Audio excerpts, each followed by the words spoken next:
হোয়াটসঅ্যাপের স্ট্যাটাস শুধুমাত্র একজনের জন্য কিভাবে সেট করব। দেখো, হোয়াটসঅ্যাপের স্ট্যাটাস শুধু একজনের জন্য সেট করা খুবই ইজি ব্যাপার। এর জন্য কি কি করতে হবে আমি তোমাদের ইজিলি বুঝিয়ে দিচ্ছি। সবার প্রথম আমি তোমাদের একটা এক্সাম্পল দিই। এই যে মনে করো আমার ফোনে দুখানা হোয়াটসঅ্যাপ আছে, এই একটা আর এই একটা। এখন কথাটা হচ্ছে এই ফোনে যে দুটো হোয়াটসঅ্যাপ আছে, এই দুটো হোয়াটসঅ্যাপে তোমাদের বুঝতে হবে, মনে করো এ তোমার বান্ধবী আর এটা তুমি, তো এই চারকোনা বক্সটা তুমি। এখন তুমি স্ট্যাটাস দেবে, শুধু তোমার বান্ধবীই দেখতে পাবে। তাহলে সবার প্রথম আমি তোমাদের একটা বিষয় বলে দিই, তোমার নিজের হোয়াটসঅ্যাপ তুমি অন করে নেবে। অন করে নিয়ে এখানে অ্যাড স্ট্যাটাসের মধ্যে যাবে। এখানে তোমরা তিনটে একটা দাগ দেখতে পাবে, মানে তিনটে ডট ডট এরকম দেখতে পাবে। এখানে ক্লিক করে তোমাদের সামনে একটা অপশন আসবে যেটার মধ্যে থাকবে স্ট্যাটাস প্রাইভেসি বলে। এই স্ট্যাটাস প্রাইভেসির মধ্যে তোমরা একবার ক্লিক করবে। এখানে ক্লিক করার পরেই কিন্তু তোমাদের বোঝার বিষয়। এটা যদি না বোঝো বেকার বেকার ভিডিও কেন দেখছো। দেখো, এখানে মাই কন্ট্যাক্টের মানে হচ্ছে তোমার ফোনে যে কটা কন্ট্যাক্ট সেভ করা আছে, যে কটা নাম্বার আছে সবার জন্য। তারপরে নিচেরটা যেটা মাই কন্ট্যাক্ট এক্সপেক্ট, এই যে অপশনটা আছে, এটা যদি সিলেক্ট করে দাও, এর মধ্যে ক্লিক করে যার যার সিলেক্ট করবে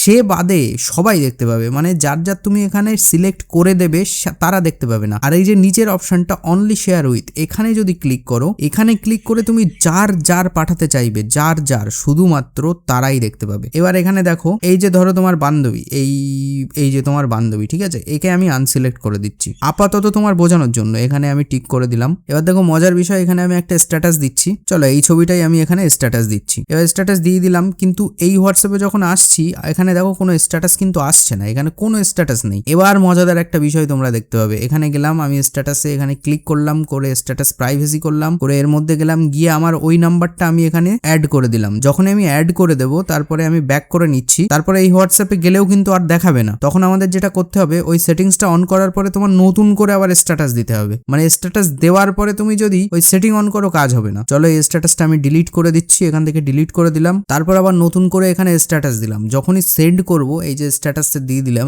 এবার আমি এখানে একবার চেক করতে যাচ্ছি, এখানে দেখো এবার কিন্তু দেখাচ্ছে স্ট্যাটাসটা। তো এইভাবেই তোমরা যে কোনো একজনের জন্য স্ট্যাটাস সেট করতে পারবে। কোনো রকম জিজ্ঞাসাবাদ থাকলে কমেন্ট করতে পারো, আমি তোমাদের নির্দ্বিধায় হেল্প করব। আর অবশ্যই চ্যানেলটাকে সাবস্ক্রাইব করো। নেক্সট কোন টপিক, মানে কি নিয়ে ভাই, কি নিয়ে ভিডিও দরকার, শুধু চ্যানেল সাবস্ক্রাইব আর কমেন্ট, কি নিয়ে ভিডিও আমি করে দেবো তোমাদের।